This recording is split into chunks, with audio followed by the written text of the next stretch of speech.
We need to talk about upgrades. A lot of people get this topic of upgrades wrong because they think some upgrades matter and others, well, they'll never go for them, forget about them, and so on and so forth. What I want to do with this video is I want to talk about upgrades and which ones you should go for and why they matter.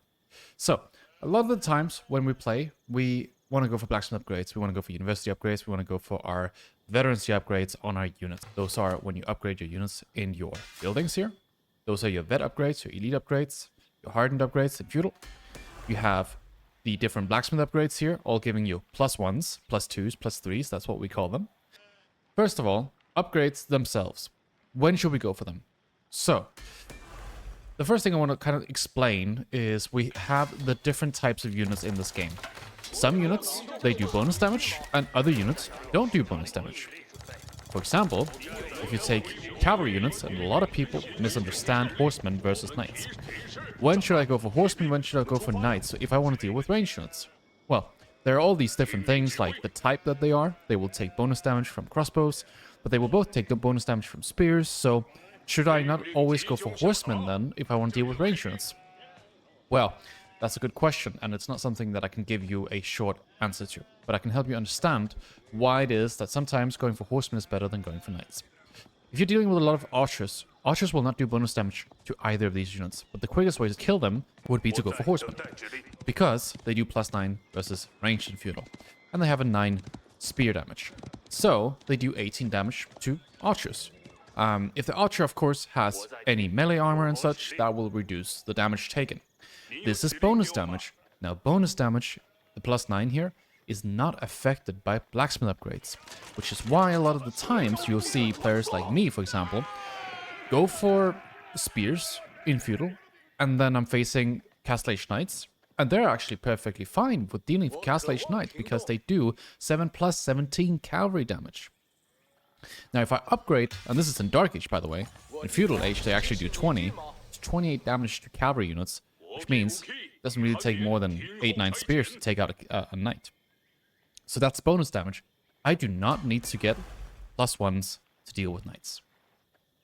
If I'm playing Shogunus, however, I'm not doing any bonus damage. And so the bonus damage, well, it's not there, but I do 4 times 3 damage with Shogunus, which is 12 damage to an unarmored target. And if I get my +1 for that unit, I'll do an additional 3 damage, actually.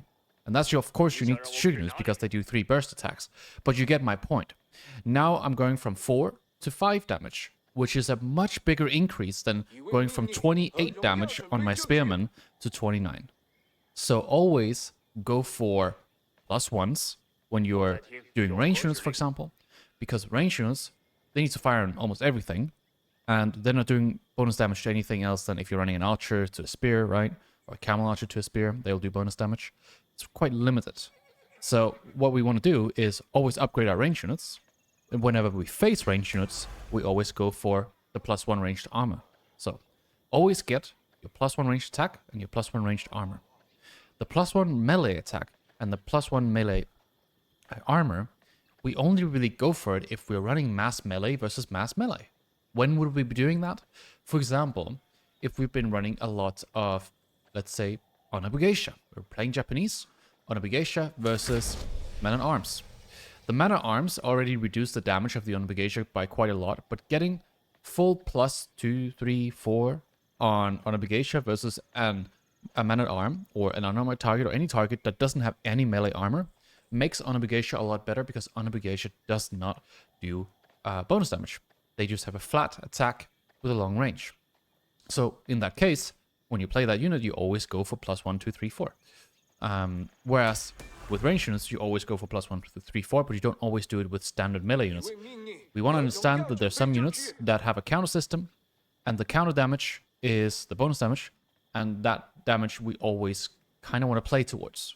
We don't make spears to deal with spears, we make archers to deal with spears. We make horsemen to deal with archers. We make spearmen to deal with horsemen because of the bonus damage. So +9 versus ranged, +20 versus cavalry, and of course archers will also do, I think, an extra 5 damage, so 10 damage to spears. Alright, so that is the logic of bonus damage versus non-bonus damage.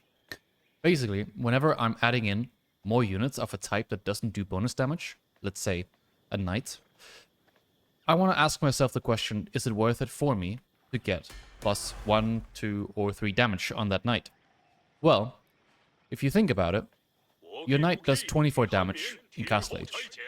Adding in another knight is quite close to getting the same upgrade in terms of cost. A knight is 240, this upgrade is 175. Not a lot of resources difference here. So, what do we do? Do we go for the upgrade or do we go for another knight? The logic I always apply is, if I have 24 knights, adding in another knight is the same as adding in another upgrade. Getting plus 1 is going to give me 24 damage, because all of my 24 knights will get 24, will get 1 more damage, which is equal to adding another knight. The logic being, I might as well add 1 more unit until I have 24 units before I get my plus 1. That's a pretty good way of thinking about it, in my opinion. And that goes for, you know, bonus damage units as well. Should I get plus 1 Bloomery if I'm running spears? Or do I need to have 28 other spearmen before that actually makes any sense? And yeah, think about that when you do go for your upgrades. Again, there's not necessarily like a cheat sheet for when to go for them, but I do think that you can be smart about it. And so I do advise always going for plus 1 ranged attack if you're running archers, plus 1 ranged armor if you're ever attacking buildings, towers, if you're fighting against ranged units or siege, and get the plus 1s if you're fighting against heavy melee or fighting with a lot of melee units that are not doing bonus damage. What does matter is going for those types of upgrades on ranged units. So if I do, let's say, I have my upgraded Feudal Age Shooters. They do 5 damage times 3. That's 15 damage. Unless I'm firing into a knight, then I'm just doing 3 damage, because that knight has a 4 ranged armor reduction, and so now I'm just doing 3 damage. If I add in plus 1 on this Shuganu, so this will be plus 2, I'm doing 6 damage times 3. So now I'm actually doing 6 damage in total. Instead of 1, 2, 3, I'm doing 2, 4, 6 damage. If I add in 1 more damage increase on my spear to deal with this knight here, I'm doing 32, and upgrading that unit with plus 1 does 33. So, was it worth it for me to go for melee upgrade, or was it worth for me to go for ranged upgrade? I would say always worth for me to go for ranged upgrade. Now, we didn't go for the Shuganu upgrade itself, so they actually do 7, which means now we are all of a sudden up to 9 damage when dealing with these lancers. And that's really good, because now we're approaching that crossbow damage territory. And all of a sudden our Shuganus, they're blasting armored units. So always watch for your opponent. Do they have a damage upgrade or not? So in this game, I'm playing Japanese on Frisian Marshes, which is a big map like this, where you're kind of close to your opponent. And I'm playing against HRE. HRE can do a lot of things, they have a good economy, but so does Japanese in this map. I've decided to open up with dock, and then I'm going to go for fishing boats. Now, how does this relate to upgrades and all? I'll explain to you in just a little bit. This game itself is going to be focused on either aggression in the field age or tech timing if both players decide to go for it. Going for this dock opener kind of plays into both of those things in my opinion. Now, I'm going to go with Core Storehouse. I'm going to have a safe economy here in the back, and this makes a lot of sense for me because I need that economy if I'm going to go for any sort of tech play. Now, a tech play means you're going to have some sort of advantage, whether it's an upgrade advantage or if it's an age advantage, leading to, of course, more upgrade advantages. So, if I'm, for example, running units that don't do bonus damage, those units will, in theory, perform a lot better when you're an age up on your opponent. Meaning, if I have archers in the castle age, I will be able to deal with pretty much anything in the feudal age. There's no feudal age unit that will do well against a lot of castle age archers, because you cannot have enough armor to deal with them. Now, how does this play out? Well, first of all, I'm going to get harassed here in the beginning. I'm scouting my opponent. I thought he was going to go pro scouts, but what he instead goes for is just full aggression. I go for a tower. I go for a couple of spears, because I thought, okay, this is just going to be light harassment. I can just send 1 or 2 spears until I then scout. Okay, he's going to go for it more than that. It's not just going to be a couple of horsemen to harass, forcing spears out. It's going to be quite a lot more aggression than that. So already now, I know I'm gonna lock myself into going up now. I could also have decided to go and stay in feudal, which would have been bad because I'm not playing to my civ strength, and that's something that you should always try to do. Me staying in feudal here means I'm just slowing myself down, and then I'm gonna be behind perpetually. All of the game I'm gonna be behind because he's gonna be a lot of units ahead of me, and if I then decide to stay in feudal, he can just go next stage, and then, yeah, I'll die to man-at-arms or something. Or knights. So, instead, I flip the script. I go up instead, building this tower. This is how you use towers, by the way.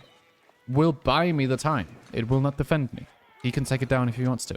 But it will buy me an extra minute, maybe, while he's building a ramp.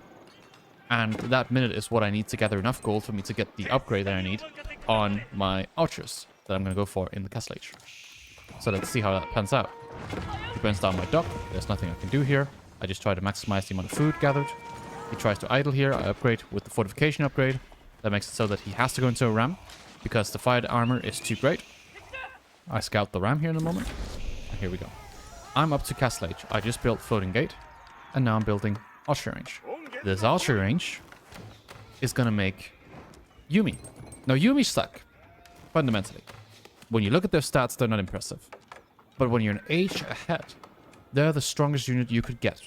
Because they cost so little, you can spam them. And they benefit so much so from upgrades. So I'm sneaking in +1 steeled arrow. I'm also going to try to go for daimyo when I have the stone for it. So mark it. And then I'm going to sell a little bit of food and wood and get them vetted as well. So get veteran Yuumi. With veteran Yuumi, I will now be able to do so much damage to all these units that are not upgraded. So of course I'm checking my opponent. He has no ranged armor, he has no ranged attack. And he doesn't need to because I don't have units, right? All he's doing is just blocking out my gold, which is terrible. Terrible, terrible for me if I was going for samurai or mounted samurai, which is what a lot of people would try to force through. Don't force that through.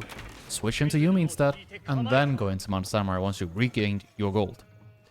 Double archer range, now making Yuumi, and currently I have +1 and then 6 base damage. That means against archers I'm doing 7 damage, and against horsemen I'm doing 5 damage. Against spears I'm doing 7 damage plus an additional 6.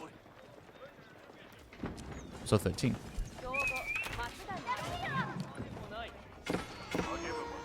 Alright, so massing up enough unit here to go and then deal with him. Now, of course, he's going to be aging up behind us, as we can see. So we don't want to spend too much time waiting. We want to find the sweet spot. And notice this damage. These are Castle Age archers. They don't give a damn about any of these units. They just shred. Now I've got the bannerman as well, getting an additional +1. And then it's just about time for me to go. And we can just deal with all of these units here without really losing any ourselves. So this is value. This is the art of knowing your upgrades. Know that an archer will do so well against a feudal age unit no matter how much that feudal age unit is upgraded. It could be a knight. It could be a man-at-arm. It could be a horseman. When you have a lot of Castle Age archers, you don't care about armor values from feudal age. It doesn't really have an implication until they're in Castle Age, like my opponent is now. And so he would need to get +2 ranged armor before my archers would stop having this type of value, where we are up by so much. So now we can kill everything, basically. And dive my opponent too, if I wanted to. I don't need to do this too much because I'm still running unarmored units. And I will still take a lot of damage, but it's still really good value for me here. So now I can just keep making archers. I can put my Yudashiro inside my stable. And then I can have my Mounted Samurai as well. I'm taking some relics. And then just playing to this advantage. We're just going to 8x here the last part. There's some more fights here. Now you don't need to have 20 Mounted Samurai. If you have, how many Yuumi? 50 Yuumi. 50 Yuumi is extreme when you have an upgrade advantage. So basically, we just kill everything. Nothing stands in our way. The knights die, the archers die, the villagers die. I'm 2-3 shotting these knights here because they are not upgraded. and the game's over. So understand how upgrades work, and you'll be able to get out of these tricky situations. Alright guys, hope you have enjoyed this. Leave a comment if you have anything you'd like to ask, and I'll catch you guys in the next video. Peace.